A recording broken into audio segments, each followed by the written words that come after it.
Salut à vous tous, ici Jeff Rose. Alors donc, c'est un peu une vidéo qui appartient à plusieurs vidéos de la série Les Lunettes Roses à propos de la guerre culturelle qui sévit entre le transactivisme et le féminisme en question.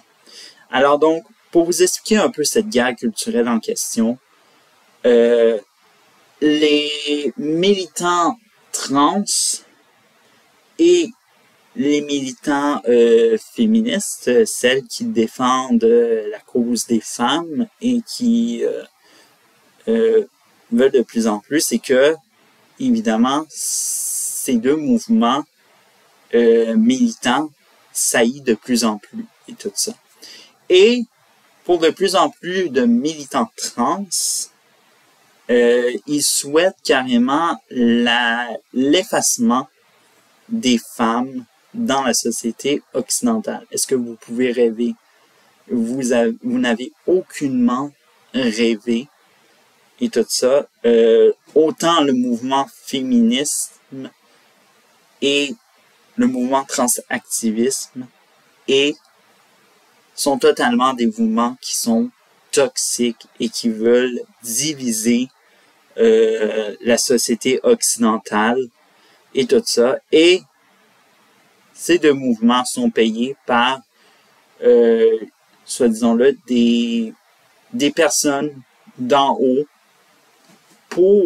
qui veulent, eux, l'effacement de leur propre civilisation. Bref, tout ça. Et ce mouvement-là, soi-disant-le, de transactivisme, qu'on pourrait appeler presque un mouvement de taliban libéral occidental et tout ça, parce que évidemment ils veulent effacer les femmes de plus en plus et ils veulent leur dire, voyez, nous autres on existe aussi, mais évidemment ça ne fonctionne pas de même la société normalement, et il y a de plus en plus de personnes qui se réveillent et qui trouvent plus ça normal qu'est-ce qu'on fait. Alors donc, évidemment, on va parler dans les publicités. Parce que vous savez, évidemment, il y a dans certains pays, certains de leurs cousins, alors donc les cousins talibans, conservateurs, afghans, et bien sûr, les femmes sont totalement effacées de la société. Bref, et tout ça, on a récemment fermé leur salon de beauté. Tout ça. Alors donc, je ne sais pas si les trans vont fermer les salons de beauté qui sont exclusivement réservés aux femmes. Et tout ça. Bref. Alors donc, évidemment, c'est dans les publicités que ça se passe et ça fait beaucoup couler d'encre. Ceci. Alors donc, ça a commencé avec la publicité de Hershey. Tout le monde connaît Hershey's, c'est une marque de chocolat qui est délicieuse. Ok, biscuits crème, je ne peux pas résister, je les mange. Et excusez-moi. Et cette publicité qui était faite pour la journée internationale pour les femmes, ils ont fait un emballage spécial dans lequel, dans la publicité pour promouvoir la journée internationale des femmes, ils ont mis, soi-disant-le, une femme trans, soit un homme devenu une femme, qui ont, soi-disant-le, été qui militent pour le droit des trans. C'est plus aujourd'hui des personnalités publiques qui doivent faire le message, évidemment. Ce sont désormais des femmes trans qui sont militantes désormais, qu'il faut qu'on mette en avant et tout ça. Et cette publicité a été le coup d'envoi pour boycotter des marques qui offensent, soit disons-le, les femmes.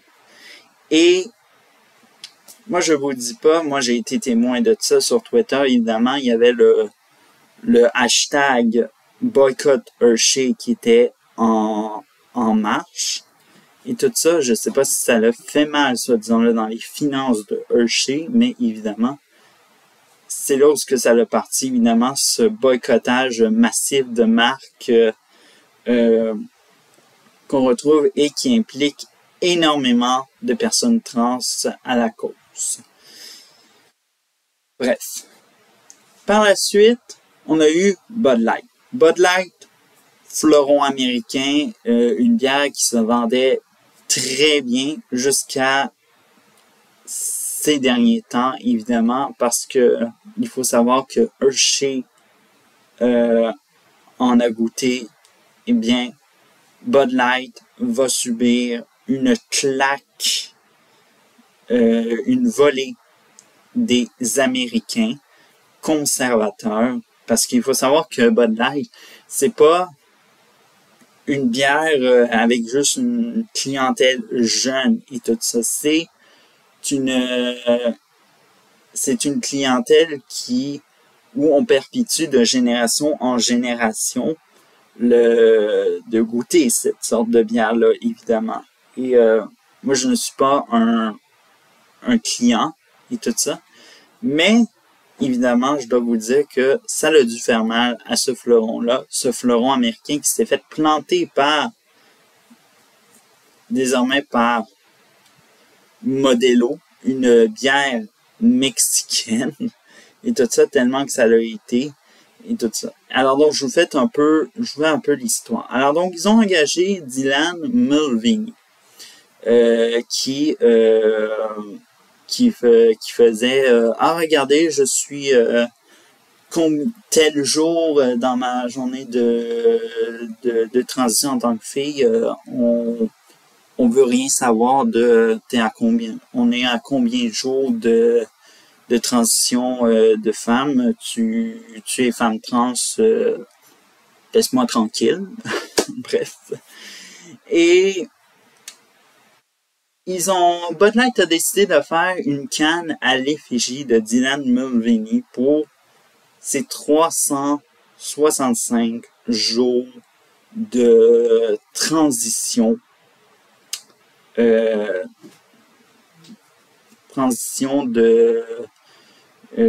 Bref. Et c'est là où la boule de neige a pris naissance, et cette boule de neige est devenue grosse, c'est tout ça. Je pense que j'écarte trop mes bras et tout ça. C'est devenu très gros, tellement que c'est devenu irréversible. Alors donc, les gens ont arrêté d'acheter Bud Light et tout ça, ça se vendait. Ça s'est vendu très mal, tellement que, imaginez-vous, que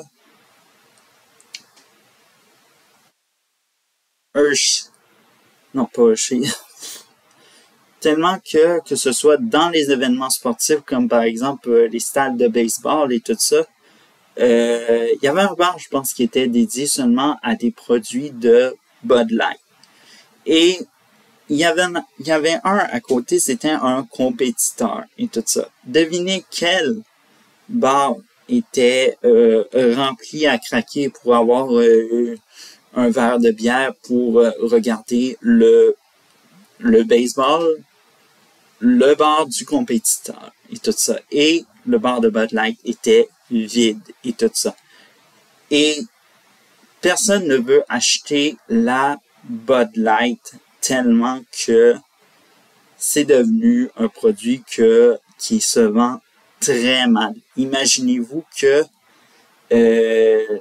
les chiffres vont très mal pour l'entreprise, et tellement mal que, imaginez-vous, Costco, une importante chaîne de grande surface aux États-Unis, mais aussi un peu partout à travers le monde, ont décidé de mettre ce qu'on appelle dans le jargon au Costco une étoile de la mort. Ce qui veut dire que une petite étoile pour dire que ce produit-là ne sera plus disponible dans les magasins et c'est la dernière fois que vous le voyez.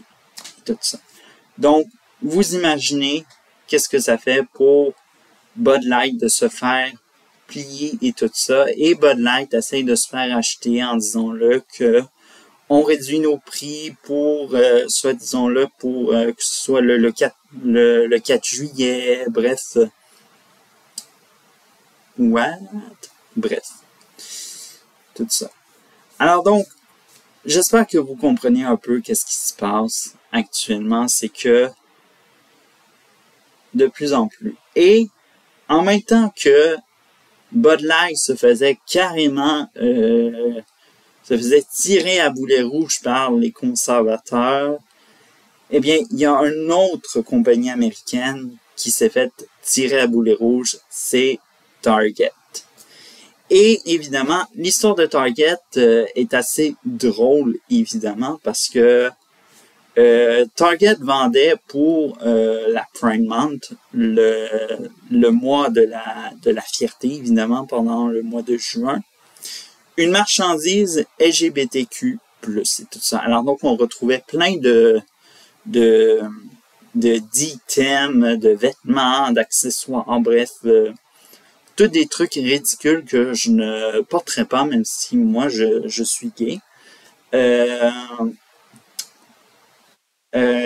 Et Target a subi le même backlash que Bud Light parce que, évidemment, c'est pas tout le monde qui adhère, soit disons-le, à la fameuse campagne des talibans libérales occidentales. Et bref. Alors donc, évidemment, Target a dû réfléchir plusieurs fois. Ils ont dû faire une réunion d'urgence pour savoir qu'est-ce qui emmenait à cette marchandise. Et ils ont décidé que dans certains magasins, on allait retirer ces, soi-disant-le, marchandises parce que, évidemment, ça devenait une distraction. Tout ça. Alors donc, ils retirent la marchandise et, soudainement, oups! Plusieurs magasins reçoivent un courriel qui est presque une menace à la bombe et tout ça. Il y a plusieurs magasins qui ont eu des menaces à la bombe et devinez qui était derrière ça. Eh bien, c'était ce qu'on appelle des extrémistes trans et tout ça. Parce qu'ils disaient, si vous ne remettez pas cela, on a mis soi-disant-le, des prétendues bombes dans le magasin qui n'existent absolument pas et tout ça. Je comprends pas pourquoi les gens ne prennent tellement ça au sérieux des bêtises de même et tout ça. Mais ça démontre énormément. Imaginez-vous que là, on a parlé de chocolat, j'ai même parlé de marchandises qui avaient un petit peu rapport avec les trans, puis j'ai parlé de bière, j'ai oublié de le dire, excusez-moi. Mais évidemment, ça va au-delà de ce qui se passe actuellement. Parce que il faut savoir que les personnes transgenres femmes commencent de plus en plus à être sollicitées par des marques. On a parlé de Dylan Mulvaney. Dylan Mulvaney n'a pas été sollicité seulement par Bud Light. On a aussi, je pense, OLA, il y a Tampax, si je me souviens bien, puis plein d'autres marques et tout ça. Je ne sais pas pourquoi les compagnies font ça, mais littéralement, elles se font chahuté sur la place publique, évidemment. Et évidemment, c'est évidemment quelque chose qui font la tête dure, évidemment, on peut leur dire, et tout ça.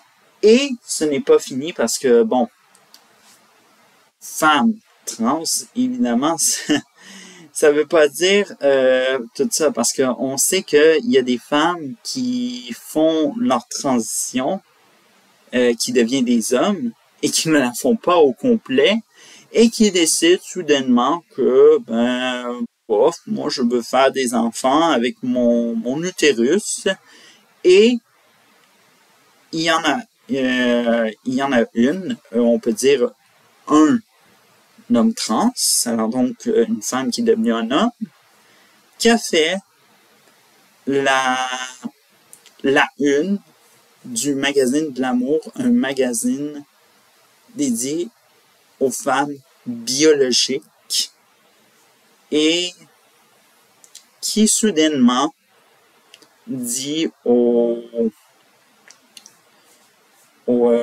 autres femmes, regardez ce que doit être la femme aujourd'hui. Parce qu'on s'entend que les magazines doivent illustrer ce qu'est leur public.